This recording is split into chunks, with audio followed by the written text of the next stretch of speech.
मेजीनी का संबंध किस संगठन से था? कार्बन राष्ट्रपिता के नाम से किसे जाना जाता है? यूरोपीय सभ्यता का पालन किसे कहा जाता है? गोंडवाना समूह के कोयले का निर्माण हुआ था। ओके। पूंजीपति वर्ग के द्वारा किस वर्ग का शोषण हुआ था?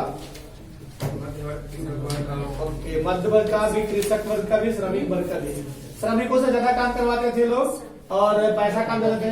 मध्य वर्ग से टैक्स वसूला करते थे, इसको से टैक्स वसूला करते थे लोग। गुटेनबर्ग ने सर्वप्रथम पुस्तक की छपाई की, कौन सी पुस्तक? बाइबिल। 1917 की रूसी क्रांति के समय किस जार का शासन था? यूरोपीय सभ्यता का पालन तो हो गया। कौन सा सामाजिक वर्ग बुद्धिजीवी वर्ग के रूप में उभर कर आया? और कोई?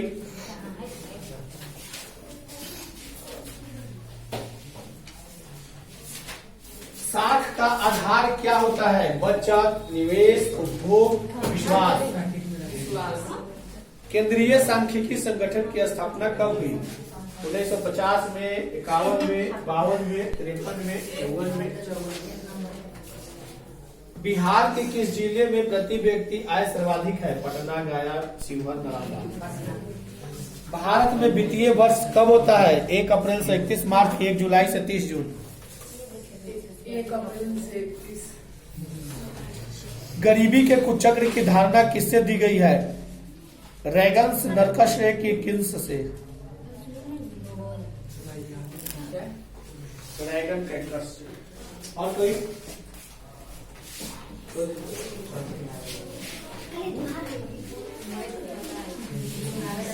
10 घंटे का आंदोलन कहाँ चल रहा है जी? भारत में, इंग्लैंड में, जर्मन में कि जापान में? जर्मन में 10 घंटे का आंदोलन चलता है। यहाँ तो आंदोलन होता है तो कभी कभी लोग 10 दिन लगातार अनशन पर बैठ जाया करते हैं। रोड जाम, पूरा मतलब दिल्ली जाम हो गया था। किसान आंदोलन में दिल्ली जाम हो गया था। दिल्ली जाम होने का क्या कारण था? तो किसान की मांग के अनुसार कानून नहीं बना था। अभी किसान अपने अनाज को किसी भी मंडी में बेच लिया करता है, उचित दाम मिल जाया करता है, लेकिन उस नियम के तहत किसान सरकार के द्वारा बनाए गए नियमों के अनुसार उस दाम पर बेचेगा, लेकिन यह उसमें इंगित नहीं हुआ था कि कितने दिनों तक या हमेशा के लिए। अब मान के चलो कि हम एगो बिजनेसमैन है, तुम्हारे पास कृषि का जो भी उपज होता है, हम क्या करते हैं कि सीजन होता है तो तुमसे 10 रुपए खरीदते हैं और सीजन के बाद हम तुम्ही से बेचते हैं 50 रुपए। संभव है? तुम्हारा ही उपजाया हुआ चीज तुम्ही को अगर 50 रुपए मिले तो कितना दर्द होगा? तुम बेचोगे कभी? और होता क्या था कि वो नियम था कि कॉन्ट्रैक्ट बना लिया जाएगा कि किसान को इसी को देना है। एक छोटी सी वीडियो मिली थी, उस वीडियो से पता चला कि कश्मीर के सेब अंबानी जी उठाएंगे और उस पर डलवाएंगे, मतलब कि लोगो लगाकर यहां से खरीदेंगे। मतलब किसानों से कॉन्ट्रैक्ट हो गया कि इस साल की सारी फसल हम खरीदेंगे, रेट एगो तय कर लेंगे कि इतना रेट का खरीदेंगे चाहे जो हो, और उसके बाद वो अपना उससे जितना भी अधिक से अधिक कमाए उनका होगा। तो ये बात सही नहीं है। किसान को कहीं खुले मार्केट में बेचता है तो कहीं ज्यादा मिल जाता है, कभी नहीं भी मिलता है। कभी कभी देखते हो टमाटर रोड पर फेंकना पड़ जाता है, कभी टमाटर 100 रुपए भी बिकता है। तो सरकार ने एक नीति लागी कि उस नीति के तहत एक उचित दाम सबको मिलेगा। जैसे अभी सब लोग धान बेच रहा है, धान का रेट क्या है? 1500 रुपए। लेकर जाओगे तो 1500, तुम्हारे पास जाकर लेगा तो 1400, लेकिन वही सरकार का रेट 2000 प्लस का है और सरकार से तुम बेचोगे तो 2000 प्लस 1 क्विंटल का मिलेगा। लेकिन उसमें एक बाधा है। बाधा यह है कि तुमको पहले रजिस्ट्रेशन करना पड़ेगा, उसके बाद वो पैक्स वाला तुमसे खरीदेगा कि नहीं खरीदेगा कोई गारंटी नहीं है, क्योंकि वो तो मार्केट से खरीद कर चाहेगा तो 1500 रुपए स्टॉक में डाल देगा और 2, 4, 10, 20, 50 किसान का रजिस्ट्रेशन डाल देगा कि इतना इतना क्विंटल हमने खरीदा। बाकी जो है 500 रुपए क्विंटल तो उसके पॉकेट में चला गया। यही अपने बिहार की सबसे बड़ी कालाबाजारी का स्रोत है। जो भी यहाँ रोड भी बनेगा ना तो पास कुछ होगा, कागज पर डाला जाएगा इतना का काम हुआ है।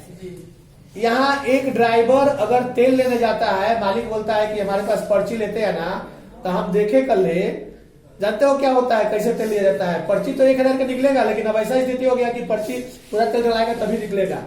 तो वो क्या किया कि वो 5 लीटर का टीना ले आया, 1000 का तेल डाल दिया उसमें ऊपर मशीन में, और 5 लीटर पहले तेल उस टीना में, अब बाकी और जितना बचा उसके गाड़ी में डाला, और उसका दाम उसको रिटर्न कर दिया गया, पर्ची मिल गया, जितना का बोला था उतना का। अर्थात ये ऊपर से अब जाके मालिक को बोलेगा कि हमने तो इतना का तेल डाला था, लेकिन डाला कितना का है वो तो हम घर के सामने खुद देखे। हम पहले सोचे कि हो सकता है कि ये पेट्रोल दे रहा है तो डीजल वाला चालू नहीं होगा, तो हो सकता है कि ऐसे किया होगा कि देखे चालू है कि नहीं। लेकिन बाद में जब मामला दिखा कि भाई पैसा रिटर्निंग हो रहा है, तो इसका मतलब पर्ची समझ में आया कैसे होता है। तो यहाँ कालाबाजारी का सरकार डीबीटी निकाला कि डायरेक्ट बेनिफिट बच्चों के अकाउंट में चला जाता है। मान लेते हैं कि आ जाता है, ऐसे ऐसे बच्चों के अकाउंट है कि कुछ क्लोज हो चुके हैं, आधार से नहीं निकासी हो पाते हैं। पहले ऐसा भी था कि चेक के माध्यम से बैंक को दिया जाता था डालने के लिए, उसमें भी कालाबाजारी होता था, उसमें भी कालाबाजारी होता था, क्योंकि बहुत ऐसे अकाउंट है जो होल्ड हो गए हैं या बंद हो गए हैं, उसका रिफंड आ जाता है, उसका रेसिडेंस निकलवाने के बाद पता चलता है कि वो लोग डाल देंगे कि सबको दिया गया, उसके बाद आने के बाद निकल जाता है, सब मिली भगत होता है। हम और आप जाएंगे बैंक से कोई काम करने के लिए कि ये काम कर दो, तो बैंक कहेगा कि ये नहीं है, वो नहीं है, ऐसा नहीं, समय नहीं है, और वो लोग कहेगा कि 2% ले लो, तो बहुत तुरंत। यही कारण है कि सरकार का बैंक जो है लॉस में जाता है। आज कोई ऐसा बैंक बताओ जो लोन देता हो तो 5% 10% नहीं लेता है? लेता है। हम मानते हैं कि प्राइवेट नहीं लेता है, लेकिन सरकारी लेता है, बिना वजह का देगा ही नहीं सरकारी। ऐसा यहाँ की स्थिति है। और सरकार कोई भी, अभी नल जल चालू हुआ है तो लोगों के आसपास में क्या नल जल का पैसा वसूल कर जाता है, वार्ड ले जाता है, एक बार ले गया है, हम लोग के पास वार्ड 1-2 बार ले गया है, अभी कह रहा है ना, हम लोग के पास 1-2 बार ले गया है, फिर बाद में कुछ लोग विरोध किया कि और जगह नहीं सुधार आएगा, तुम क्यों वसूल रहे हो। ये इलीगल धंधा, जब तक जनता को उसके बारे में न समझाइएगा, हमें संतुष्टि नहीं होगा, तो हम क्या कहेंगे, तुम चोरी कर रहे हो, डकैती कर रहे हो। 30 रुपया महीना का, तो भी ज्यादा हो जा रहा है ना। अब 3 साल से वसूला नहीं, वो योजना जब से पास हुआ है तब से उसको बिल चाहिए, तो उस समय से पेमेंट देना है, और उसमें भी तो आधा घंटा सूद से हम लोग को नहीं मिल रहा।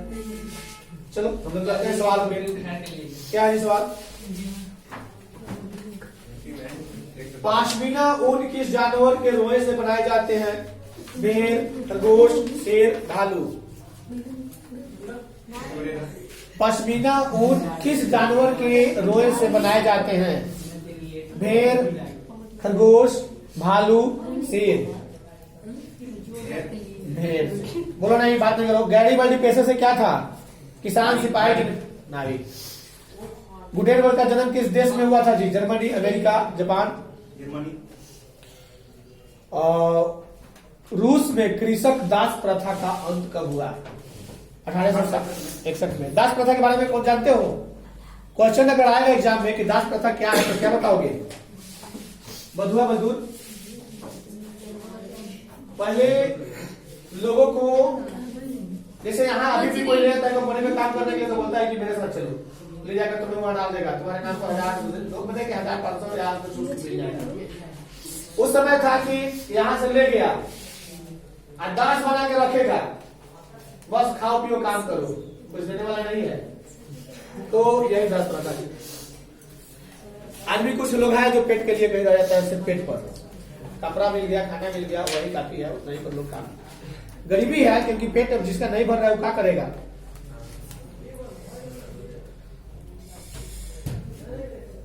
The history of the loss of Vietnam के लेखक कौन है? फान बोई चाओ की हो ची मिना और है?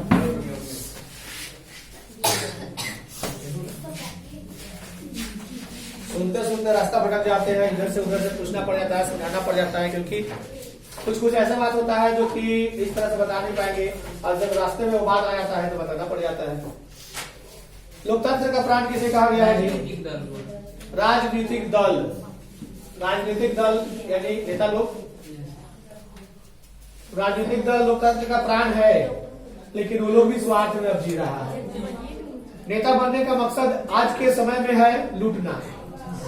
अब मान लेते हैं कि सारे नागरिक अगर नौकरी करते हैं या कमाते हैं तो अपना टैक्स देते हैं, लेकिन नेता लोगों का टैक्स में छूट मिलता है, वो लोग को टैक्स नहीं देना होता है। वो जितना भी लूट कर रख ले, 1 रुपया टैक्स नहीं। इसका कोई ठोस नियम नहीं है। हाँ मानते हैं कि बाद में कभी लीगल में छापामारी होता है, चाहे पकड़ाता है तो मनी लॉन्ड्रिंग में आता है, जेल जाना पड़ता है। जैसे लालू जी अभी तक जेल में कट रहे थे, क्या जाओगे तो लोग कुछ भी लीगल काम करते हुए इसमें रिकॉर्ड हो जा रहा है, इसलिए सामने से बैठो। तो ये उन लोगों पर लागू होता है, औरों पर लागू होता है। रिकॉर्ड कहां से गए? बेल पर बाहर है ना, बेल पर बाहर है, किडनी ट्रांसप्लांट करने के लिए गए हैं मॉरिशस।